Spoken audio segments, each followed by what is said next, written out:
नमस्कार। आज हम एक बहुत ही गहरे प्राचीन ज्ञान के स्रोत में उतर रहे हैं, योग शिखा उपनिषद।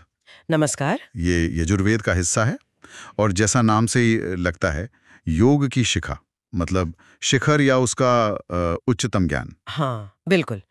योग शिखा ये नाम ही अपने आप में गहरा है। जो अंश हमारे पास हैं वो बताते हैं कि कैसे योग और ध्यान के रास्ते पर चलकर आत्मा और परम सत्य का एहसास किया जा सकता है। हाँ, ये इशारा करता है कि योग सिर्फ कसरत नहीं है, बल्कि चेतना को ऊपर उठाने की, उसके शिखर तक पहुंचने की एक पूरी प्रक्रिया है। हम्म। और ये उपनिषद हमें उसी यात्रा के कुछ खास पड़ावों के बारे में बताता है, जैसे आत्मबोध, ध्यान की ताकत, साधना में निरंतरता और हाँ, आखिरी मंजिल यानी मोक्ष। और आज हम इन्हीं मिले हुए अंशों के जरिए इन गहराइयों को समझने की कोशिश करेंगे। जी। देखना यह है कि हजारों साल पहले लिखे गए ये सूत्र, ये बातें आज की जिंदगी में जो इतनी भागदौड़ वाली है, हमारे लिए क्या मायने रखती हैं। सही सवाल है। क्या ये सिर्फ फिलॉसफी है या इनमें सच में कोई प्रैक्टिकल रास्ता भी है? तो चलिए शुरू करते हैं इस पड़ताल को। हाँ, और ये साफ कर देना ठीक रहेगा कि हमारी बातचीत का आधार योग शिखिका उपनिषद, योग ध्यान मोक्ष नाम की सामग्री से लिए गए कुछ अंश ही हैं। ठीक है। हम बस उन्हीं के दायरे में रहकर अपनी समझ बनाने की कोशिश करेंगे। बिल्कुल। तो पहला सूत्र जो हमारे सामने है वो कहता है, योग शिखा निष्ठा सर्वेशाम साधका नाम मोक्ष हेतु। सुनने में तो काफी सीधा लगता है, पर शायद इतना सीधा है नहीं। निष्ठा, इसका मतलब स्टेडफास्टनेस, दृढ़ता। हाँ, निष्ठा का सीधा मतलब तो दृढ़ता या लगन ही है, पर यहाँ बात गहरी है। अच्छा। ये सूत्र कह रहा है कि योग के रास्ते पर ये जो अटूट निष्ठा है ना, यही सभी साधकों के लिए मोक्ष का कारण बनती है। सभी साधकों के लिए? हाँ, और ये सिर्फ रोज अभ्यास कर लेना भर नहीं है। ये एक अंदर का संकल्प है, एक तरह का समर्पण है, जो बाहरी हालात या मन के उतार चढ़ाव से हिलता नहीं है। सवाल है, सिर्फ निष्ठा या दृढ़ता से मोक्ष कैसे मिलेगा? मतलब दृढ़ तो कोई गलत काम करने वाला भी हो सकता है। क्या यहाँ निष्ठा का कोई खास मतलब है? बहुत अच्छा सवाल है ये। बिल्कुल, यहाँ निष्ठा का मतलब जिद या हठ नहीं है। अच्छा। ये योग शिखा निष्ठा है, मतलब योग के मार्ग पर आत्मज्ञान के लक्ष्य के लिए निष्ठा। ये एक सचेत, सोच समझकर की गई निष्ठा है। ओके। जब हम योग का अभ्यास करते हैं, आसन हो, प्राणायाम हो या ध्यान, बिना रुके, बिना भटके, पूरी श्रद्धा और समझ के साथ, तो धीरे धीरे मन की गंदगी, उसकी चंचलता कम होती है, चित्त शांत होता है, एकाग्र होता है। अच्छा। और यही स्थिरता वो नींव है जिस पर आत्मज्ञान की इमारत खड़ी हो सकती है। तो ये निष्ठा एक तरह से मन को साफ करने और तैयार करने का साधन बन जाती है। समझ गया। और वही आखिर में मोक्ष का दरवाजा खोलती है। अच्छा, तो ये एक तरह से साधना की नींव हुई, जैसे किसी बिल्डिंग के लिए मजबूत फाउंडेशन। बिल्कुल। और रोजमर्रा की जिंदगी में देखें तो अक्सर यही होता है, हम कोई नई आदत शुरू करते हैं, योगा क्लास जाते हैं, ध्यान करने बैठते हैं। हाँ। पर कुछ दिन बाद जोश ठंडा पड़ जाता है। शायद ये सूत्र उसी मुश्किल की तरफ इशारा कर रहा है कि बिना लगातार लगे रहे गहरे नतीजे नहीं मिलते। बिल्कुल। और ये निष्ठा सिर्फ शरीर के स्तर पर आसन करने तक ही नहीं है। अच्छा। ये मानसिक और भावनात्मक स्तर पर भी चाहिए। रोज अभ्यास करना, चाहे थोड़े समय के लिए ही सही, लेकिन पूरे मन से, पूरे भाव से करना। जब पता होता है कि हम ये क्यों कर रहे हैं, हमारा लक्ष्य क्या है, तब वो अभ्यास सिर्फ कसरत नहीं रहता, वो साधना बन जाता है। सही बात। और ऐसी साधना ही वो निष्ठा है जिसकी बात उपनिषद कर रहा है। ये एक तरह का कमिटमेंट है अपने अंदरूनी विकास के लिए। तो निष्ठा की बात हुई जो कि नींव है, लेकिन ये निष्ठा लगानी कहाँ है? फोकस किस चीज पर करना है? क्या अभ्यास का तरीका भी महत्वपूर्ण है? हाँ, बिल्कुल। शायद अगला श्लोक इसी बारे में कुछ कहता है, यस्य योग शिखा सदा ध्यानमग्नः स मोक्ष मार्गी। जी। यहाँ योग शिखा को ध्यान मग्न होने से जोड़ा गया है। हाँ, ये सूत्र अभ्यास के तरीके पर रोशनी डालता है। यस्य योग शिखा मतलब जिसका योग का अभ्यास, वो तरीका जिससे वो शिखर तक पहुंचना चाहता है। हाँ। सदा ध्यान मग्नः, हमेशा ध्यान में डूबा हुआ रहता है, वही व्यक्ति मोक्ष मार्गी है। यानी मोक्ष के रास्ते पर है। मतलब योग का अभ्यास ऐसे ही मशीन की तरह नहीं करना है। नहीं, बिल्कुल नहीं। करते समय पूरी तरह उसमें मौजूद रहना, मन का एकाग्र होना, ध्यान में होना जरूरी है। सदा ध्यान मग्न, हमेशा ध्यान में मग्न रहना, ये तो सुनने में बहुत ऊंची अवस्था लगती है। हाँ। क्या इसका मतलब है कि हमें 24 घंटे ध्यान में ही बैठे रहना है? ये आज की जिंदगी में कैसे मुमकिन है? नहीं नहीं, सदा का मतलब शायद ये नहीं कि आप हर पल आंखें बंद करके ही बैठे रहें। अच्छा। बल्कि इसका गहरा मतलब ये है कि अभ्यास के दौरान तो ध्यान हो ही, हाँ। लेकिन उस अभ्यास से जो जागरूकता, जो एकाग्रता, जो एक तरह का साक्षी भाव आता है, उसे जीवन के हर काम में बनाए रखने की कोशिश की जाए। ओहो, मतलब खाते समय, चलते समय, काम करते समय। हाँ, बात करते समय क्या हम अपने मन की हालत के प्रति सजग रह सकते हैं? क्या हम उस पल में मौजूद रह सकते हैं?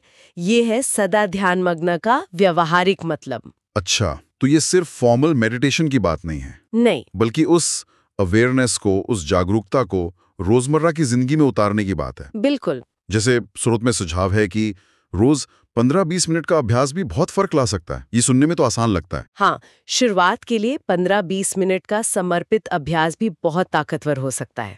ये उस निष्ठा को बनाने में मदद करता है जिसकी बात पहले श्लोक में हुई थी। हाँ, सही। इतने से समय में भी हम अपने मन के पैटर्न देख सकते हैं, अपनी सांसों से जुड़ सकते हैं और एक अंदरूनी शांति महसूस कर सकते हैं। ये उस भागदौड़ वाली जिंदगी में एक पॉज बटन जैसा काम कर सकता है। हाँ, ये तो है। लेकिन असली यात्रा तब शुरू होती है जब हम इस 15-20 मिनट की शांति और जागरूकता को बाकी के 23 घंटे और 40 मिनट में फैलाने की कोशिश करते हैं। ये वाकई एक चुनौती है तो ऑफिस का स्ट्रेस, घर की जिम्मेदारियां, लगातार मोबाइल के नोटिफिकेशंस, इनके बीच उस अंदरूनी शांति या जागरूकता को बनाए रखना तो बहुत मुश्किल लगता है। कैसे जोड़े रखें उस ध्यान की अवस्था से? मुश्किल जरूर है पर नामुमकिन नहीं, और शायद यहीं पर तीसरा श्लोक हमारी मदद करता है। अच्छा। वो हमें एक केंद्र देता है, एक एंकर पॉइंट देता है जिस पर हम लौट सकते हैं। श्लोक है, योगी नाम हृदय ब्रह्म बिंदु स्थित। योगियों के हृदय में ब्रह्म का बिंदु स्थित है। ये सुनने में बड़ा रहस्यमय सा लगता है। हृदय मतलब हृदय, दिल। हाँ। और ब्रह्म बिंदु, इसका क्या अर्थ है? हृदय यहाँ सिर्फ हमारे फिजिकल हार्ट की बात नहीं कर रहा है। अच्छा।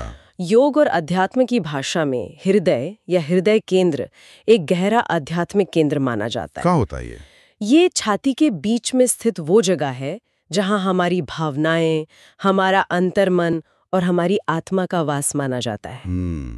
और ब्रह्म बिंदु का मतलब है ब्रह्म का, यानी उस परम सत्य का, उस दिव्य चेतना का सार या अंश या बिंदु। अच्छा। तो ये श्लोक कह रहा है कि जो योगी हैं, जो साधना के मार्ग पर हैं, उनके इसी आध्यात्मिक हृदय केंद्र में वो परम तत्व, वो दिव्यता एक बिंदु रूप में, एक सार रूप में मौजूद है। वाह, ये सोचना ही कितना अद्भुत है कि वो परम तत्व कहीं बाहर नहीं, हमारे ही अंदर है। बिल्कुल। लेकिन फिर हम उसे महसूस क्यों नहीं कर पाते अक्सर?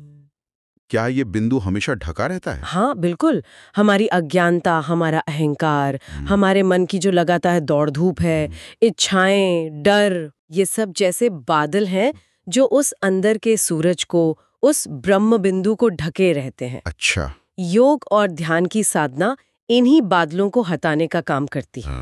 जब मन शांत और साफ होता है, तब हम अपने ही हृदय में बैठे उस प्रकाश को महसूस कर पाते हैं। तो इसका प्रैक्टिकल एप्लीकेशन क्या होगा? श्रोत में ध्यान की एक विधि का जिक्र है, शायद इसी से जुड़ा है। हाँ, श्रोत सुझाव देता है कि ध्यान के दौरान अपना पूरा ध्यान इसी हृदय केंद्र पर लाएं। अच्छा। कल्पना करें या महसूस करें कि छाती के बीच में एक प्रकाश का बिंदु है या दिव्य ऊर्जा का स्रोत है।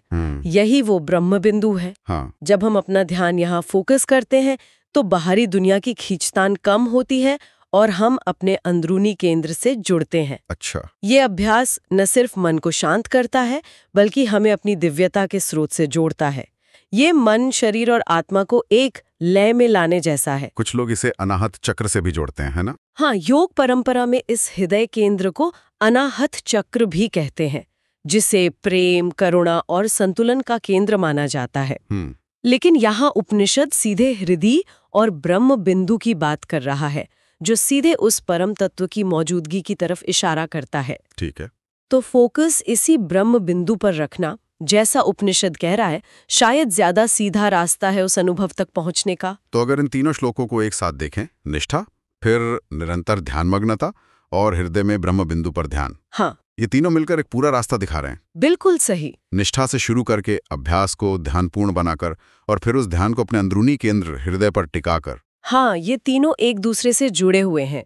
बिना निष्ठा के निरंतरता नहीं आएगी। सही बात है। बिना ध्यान मग्नता के अभ्यास गहरा नहीं होगा। और हृदय केंद्र पर ध्यान हमें वो अंदरूनी सहारा और दिशा देता है जिसकी साधना में जरूरत होती है। ये बाहर भटकने के बजाय अंदर मुड़ने का साफ निर्देश है। दिव्यता कहीं दूर स्वर्ग में नहीं, हमारे अपने हृदय में ही है। इन अंशों को पढ़ते हुए एक बात और सामने आई, शिक्षा और भक्ति का मिश्रण। इसका क्या मतलब है यहाँ? हाँ, शिक्षा मतलब ज्ञान और भक्ति मतलब डिवोशन। हाँ। इनका मिश्रण कैसे काम करता है? हाँ, शिक्षा यहाँ योग के ज्ञान, उसकी तकनीकें, अभ्यास यानी नो हाउ से है। ठीक है। और भक्ति है दिल का भाव, समर्पण, श्रद्धा, प्रेम, विश्वास। उपनिषद का इशारा है कि सिर्फ तकनीक जान लेना काफी नहीं है और ना ही सिर्फ भावुकता। अच्छा। जब हम योग के अभ्यास, शिक्षा को एक गहरे समर्पण और प्रेम, भक्ति के साथ करते हैं तो वो अभ्यास शक्तिशाली हो जाता है। शक्तिशाली कैसे? तब वो सिर्फ शारीरिक या मानसिक कसरत नहीं रहता, बल्कि आत्मा की पुकार बन जाता है। ये ज्ञान और हृदय का संतुलन है। जैसे एक पक्षी को उड़ने के लिए 2 पंख चाहिए, वैसे ही साधक को ज्ञान और भक्ति दोनों की जरूरत होती है। ये बात बहुत गहरी है। मतलब आसन करते हुए या ध्यान में बैठते हुए सिर्फ तकनीक पर ध्यान ना देकर एक आभार का भाव, एक जुड़ाव का भाव भी रखना। हाँ, बिल्कुल। कृतज्ञता इस शरीर के लिए, सांस के लिए, इस मौके के लिए। जुड़ाव उस अंदरूनी ब्रह्म बिंदु से या अपने इष्ट से, जो भी आप मानते हो। अच्छा। जब अभ्यास में ये भाव जुड़ जाता है ना, तो वो बोरिंग नहीं लगता, बल्कि आनंद देने वाला बन जाता है। हाँ, ये तो है। और स्रोत ये भी कहता है कि यही मिश्रण हमें अंदरूनी शक्ति और शांति देता है, खासकर मुश्किल समय में। अच्छा। जैसे कि जब जीवन में डर लगे, कोई कंफ्यूजन हो या बहुत ज्यादा तनाव हो। हाँ।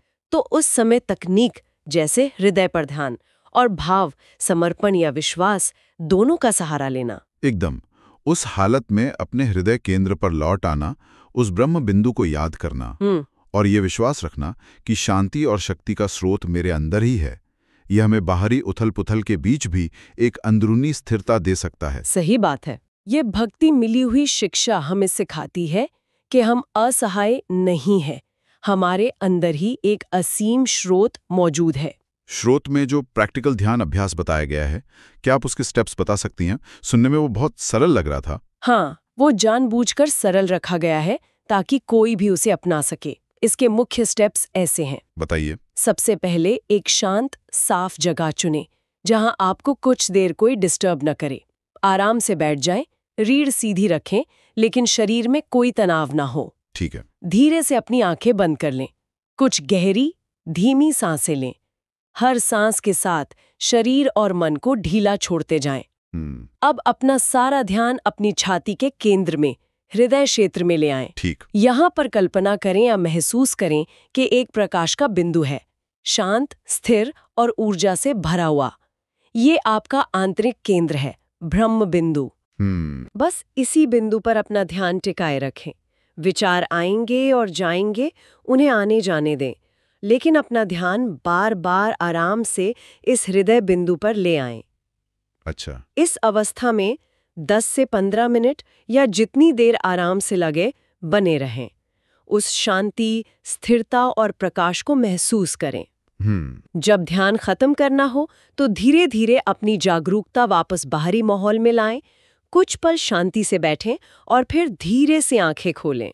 ठीक है। और कोशिश करें कि उस अंदरूनी शांति के एहसास को अपने साथ दिन भर रखें। ये वाकई बहुत सरल और शक्तिशाली लग रहा है। हाँ, इसमें किसी खास तैयारी या तामझाम की जरूरत नहीं, बस बैठने की इच्छा और 10-15 मिनट का समय। बिल्कुल। इसकी खूबी इसकी सादगी और सीधे अनुभव पर आधारित होने में ही है। ये हमें सीधे अपने अंदरूनी स्रोत से जोड़ता है। तो अगर हम योग शिखा उपनिषद के इन अंशों का सार समेटना चाहें तो मुख्य बात क्या निकल कर आती है? मुख्य बात यही है कि आत्मज्ञान और मुक्ति का रास्ता हमारे अंदर ही मौजूद है। जी। योग, ध्यान और भक्ति का मिला-जुला अभ्यास, जिसमें निष्ठा हो, लगातार जागरूकता हो और हृदय केंद्र पर ध्यान हो, ये हमें उस अंदरूनी सत्य का अनुभव करा सकता है। ये बाहर की खोज नहीं, अंदर की यात्रा है। और कोई अंतिम विचार या कोई खास बात जो आप साझा करना चाहें? सबसे महत्वपूर्ण बात शायद यही है कि हमें शांति, शक्ति या दिव्यता के लिए कहीं और देखने की जरूरत नहीं है। सही। वो ब्रह्म बिंदु हमारे अपने हृदय में स्थित है। उसे महसूस करना ही जीवन को बदल सकता है। ये श्लोक हमें याद दिलाते हैं, निष्ठा से अभ्यास करें, अभ्यास को ध्यानपूर्ण बनाएं और अपने हृदय केंद्र से जुड़ें। ये सिर्फ किताबी बातें नहीं है, बल्कि जीवन में उतारने लायक गाइडलाइंस है। अगर इन्हें रोज साधा जाए तो ये अंदरूनी शक्ति और स्थिरता का एक अटूट स्रोत बन सकते हैं। ये चर्चा वाकई बहुत बहुत फायदेमंद रही। इसने प्राचीन ज्ञान को समझने का एक नया नजरिया दिया। हाँ, और इसी से जुड़ा एक सवाल मन में आता है जो हमें सोचने पर मजबूर करता है और शायद इन शिक्षाओं को और गहराई से जीने की प्रेरणा दे सकता है। जरूर पूछिए। ये उपनिषद हृदय में ब्रह्म बिंदु की बात करता है। हमने ध्यान के समय उस पर फोकस करने की बात की। हाँ। लेकिन सोचिए, अगर कोई व्यक्ति सिर्फ ध्यान के समय ही नहीं बल्कि दिन भर अपने काम करते हुए, लोगों से मिलते हुए सचेत रूप से इस अंदरूनी बिंदु के प्रति एक हल्की सी जागरूकता बनाए रखने की कोशिश करे, तो ये दुनिया के प्रति, दूसरों के प्रति और खुद के प्रति उसके नजरिए और व्यवहार को कैसे बदल सकता है? वाह, इस पर विचार करना दिलचस्प होगा। ये वाकई एक गहरा सवाल है और शायद यही इन शिक्षाओं का असली इम्तिहान भी है। इन्हें जीवन में कैसे जिया जाए। बिल्कुल। इस गहरी और रोशन करने वाली बातचीत के लिए आपका बहुत बहुत धन्यवाद। उम्मीद है योग शिखा उपनिषद के इन अंशों पर हुई ये चर्चा हमारे सुनने वालों के लिए भी उपयोगी और प्रेरणादायक होगी। धन्यवाद। नमस्कार। और सीखने की इसी भावना के साथ आज यही रखते हैं। नमस्कार। नमस्कार।